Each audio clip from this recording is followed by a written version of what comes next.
Thank you, everyone. Roll call, Mr. Toth. Mr. Lugo. Here. Ms. Patel. Here. Mr. Vishal Patel. Present. Ms. Peng. Here. Mr. Rivera. Here. Mr. Schneider. Here. Ms. White. Here.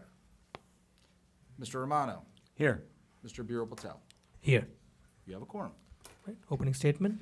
Yes, in accordance with the Open Public Meetings Act, 1975, C-231 Sunshine Law, the Edison Township Board of Education caused notice of this meeting to be published by having the date, time, and place posted in the Board of Education Administrative Office. Copies of this meeting notice were sent to the Home News Tribune and the Star Ledger. Thank you. Next up is Superintendent's report, Dr. Elderell. Yeah, thank you, Board President Patel. Good evening, ladies and gents. I hope all is well with you. We are going to go a little bit out of order right now in doing the in preparation for Tuesday's action meeting, and do my report first, and then we'll talk a little bit about some of the highlights that are coming up here for Tuesday. So today was Take Your Child to Work Day. Really fantastic day in schools. Hopefully, members of the Board of Education, as well as people in the audience, had the opportunity to spend a little bit of time with their children at work today. Also, just a quick shout out, I'm going to be attending the New Jersey Band Gala at TCNJ this week. Both Edison High School and J.P. Stevens will be highlighted, fully represented from the talented members of our student population. So we're extremely excited. Those are just, two kind of public service announcements before we get into the agenda. April 30th, we will be giving our budget presentation along with the resolution to approve the budget. Special thanks to all the members of the Finance Committee and this Board of Education for continuing to being fiscally responsible to not only our taxpayers, but also the wonderful programs that we have here in place. We also have another presentation that's going to be the Civil Air Patrol. They're going to come briefly, about 10-minute presentation just to discuss what the organization does and show their appreciation for the partnership that they have here with the Edison Township Public Schools. Also in my report, I'm just going to give a brief update on where we are in the CUSAC process, our monitoring, as well as our strategic plan update, maybe highlight some really good celebrations about our sporting programs and some of the extracurricular activities that we have going on, and a quick status and update on preschool lottery program. So those will be part of my report. As far as the action that the board will be taking, we will be reviewing and approving our personnel agenda. We've got a few administrative resolutions that are coming about. Great time in school, first week in May. I think it's first week in May. May 6th through 10th, Ms. Goomer? Okay, yep. Is going to be Teacher Appreciation Week, as well as National Nurses Week also, so we'll highlight some pieces in there. We have our second readings of our policies from our previous board meeting. So as per policy, both go through a two-reading piece. We also have our curriculum instruction resolutions. We only have two for this upcoming agenda. It's an approval of field trips, as well as all the wonderful professional development that our staff goes through in order to enrich their practice. And then last but not least is Dr. Tui in his special education department. We will be reviewing our out-of-district placements. And then we'll turn it over to my colleague, Mr. Toth, just to give the highlights of finance. Yeah, some quick highlights. Our budget has been substantially approved by the county. The overall budget's going to be $353 million, of which $235 million is from local tax levy, which has been the same levy for the past 4 years. Congratulations, 4 years. Nice job, guys, and to the previous boards as well. We'll have our monthly financial reports and minutes. We'll have contract awards. We are going to have a contract going out to Academy Construction for the renovations of the Edison Success Academy, so we're excited to get that off the ground for school opening in September. We'll have some procurement bids to award. We'll have some facility change orders at the varying capital projects going on throughout the district. Two grant amendments, one grant acceptance for FCLAA and one grant amendment, and then our usual transportation report. That's all I got. Thank you, Mr. Toth. So looks like bunch of things going on Tuesday. Heavy agenda, packed agenda. We'll be here for much longer, anticipating. So everyone be ready for Tuesday. That being said, I really wanted to wait till Tuesday for this, but I can't wait to say this. I really can't wait. So the U.S. News and World Report, which has one of the most credible ranking methodologies, in my opinion.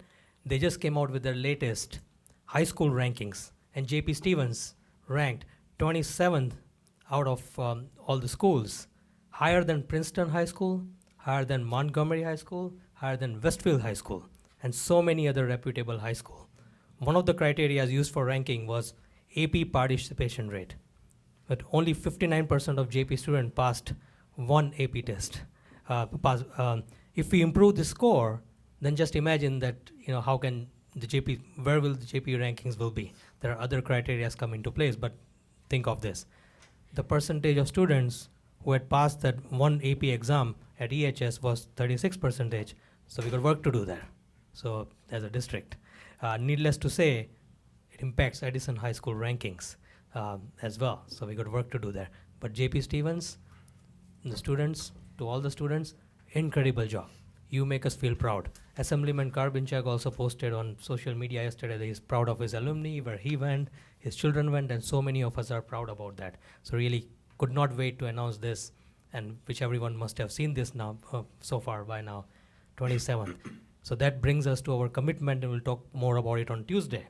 Our commitment to investing in our school infrastructure and facilities of JP Stevens that we did last year, and we want to, this board wants to work together and continue to work hard. I want to work with every single board member here, and I will get in touch with all of you in coming days to work on a plan to make sure which infrastructure facilities we upgrade this year. We continue the progress that the board has been making. Along with the 0% tax increase, we also want to continue the progress on improving the infrastructure facilities. So let's work together on that. Thank you so much, everyone. Any other board member comments?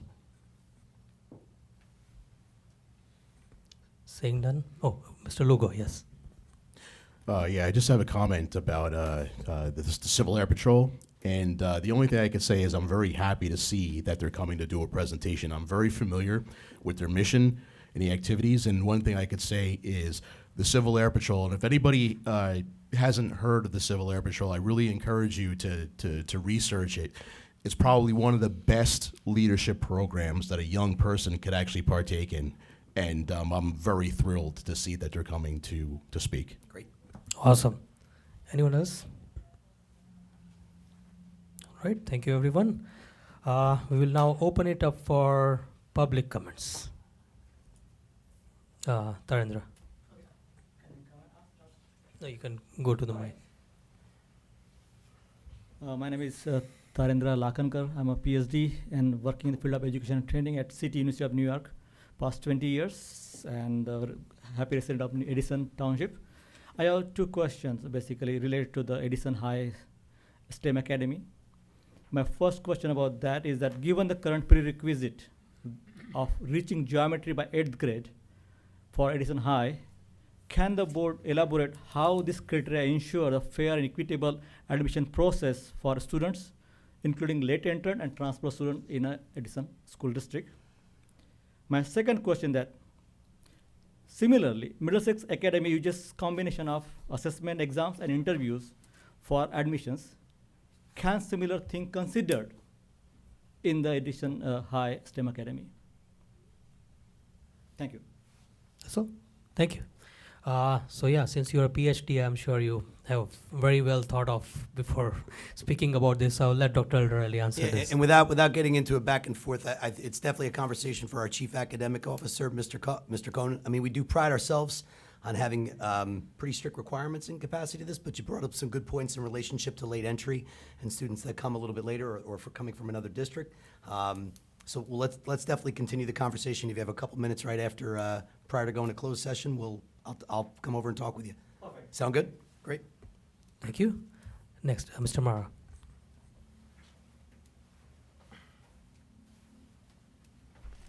Anthony Mara, 5 Coletto Court. Mr. Patel, I'm grateful you remember my name. I'm once again here on policy 5756. Policy 5756. There are law in New Jersey that says a parent must be present in order for his child to have an ear piercing or a body piercing. But policy 5756 says, don't tell mom and dad if Edison school system knows that child is going to have a sex change operation or is having something like that. That's hypocrisy. That is utter hypocrisy, and policy 5756 must be repealed, must be abolished. There's a law in New Jersey that says, and I have it with me in case you're interested in seeing, a minor cannot have genitalia piercing even with parental consent. It's in Administrative Code Chapter 8, 27-2.6. So even if mom and dad says, you can have your genitals pierced, why someone would do that is beyond me, but you can't do it, period. It's a disorderly person's offense if someone does it. But again, if policy 5756 says, don't tell mom and dad if child is going to have a sex change operation or something like that. That's hypocrisy. Put yourself in that position. One day you get a phone call. Your son or daughter just came out of surgery. You didn't know it, but someone in the school system did. Your son is no longer your son anymore. He's your daughter. Or your daughter just had a surgery. She's not your daughter anymore. She's your son, to the extent that medicine can actually take it that far. And someone in the school system knew, but did not tell you. Maybe someone here has gone through that. My heart goes out to you if you have. But someone in the school system knows and didn't tell you? Imagine the burden on that person. You're the person who knows. You found out, I don't know how, but you found out that Johnny or Mary is going to have a sex change operation. You want to tell their parents, but policy 5756 says you can't. Don't tell them. Procedure goes through. Child has whatever he or she thinks he wanted. You want to carry that burden with you the rest of your life? Do you want your faculty to carry that? Simply because this policy 5756 says, don't tell mom and dad? That's absurd. That is absurd. Last time I was here, I gave you the hypothetical. I didn't even like talking about it. But the hypocrisy is so bizarre. Son is going to hire a doctor to cut off his penis. Don't tell mom and dad because of 5756. But NJAC 8:27-.26 says you can't even have genitalia piercing with parental consent. The hypocrisy is beyond description. It's off the chart. Abolish 5756. It has no business being a policy in the Edison school system. Other school districts have done it. They've abolished it. The court case of Hanover Township versus Plaquemine gives you the authority to do that. It's not a requirement. Policy 5756, which basically says, don't tell mom or dad with very limited exceptions. Don't tell mom or dad that son or daughter, the student in our school system, is going to have some kind of drastic sex change operation or something like that, assuming you know. If you don't know, you can't tell anyone what you don't know. I've been into enough of these meetings to see that budget matters are very important, obviously. Money is always an important matter. And every dollar is budgeted. There's no room for waste. I wonder what parent would do if parent finds out that his or her son is no longer his son, but her daughter or son because of this operation, and someone in the school system knew but didn't tell me. I wonder if that's going to end up in court. I wonder how much money is budgeted for a lawsuit like that. Thousands of dollars, maybe 100,000. I don't know how much to defend against a lawsuit like that because someone in the school system knew, didn't tell anybody. Parents are going to be ticked off. That kind of thing ends up in court. In fact, there was a lawsuit. A woman named Chloe Cole. She didn't sue the school district, but she had a sex change operation, and she sued her doctors. Okay, I think that's still pending. But I can imagine a parent in our society, I'm not threatening anyone, right? That's not me. I'm just telling you what I think we all know. Our society is rather litigious. And mom and dad doesn't get told, you can almost, I won't guarantee it, but that could end up in court. One last matter, holidays. Please reinstate Christmas, Good Friday, and Easter, and celebrate them for what they originally intended. I guess my time is up. Not for Santa Claus, for bunny rabbits. Reinstate them, please. Thank you. Right, thank you, Mr. Mara, for your comments. Anyone else public comments? Last call public comments? All right, saying none. Motion to close public comments? Motion. All in favor? Right. Now, we will adjourn to privilege session. In accordance with NJSA Section 10.412, the Edison Township Board of Education adjourns to a confidential session for the purpose of discussing the following matters: confidential, personal, and board matters, pending litigation, property acquisition, student matters. Motion to adjourn to privilege session. Motion. Second. Vishal Patel, Mr. Romano. Roll call, Mr. Toth. Mr. Lugo, Yes. Ms. Patel, Yes. Mr. Vishal Patel, Yes.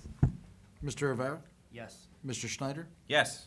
Ms. White, Yes. Ms. Peng, Yes. Vice President Romano, Yes. President Patel. Yes. Motion carried.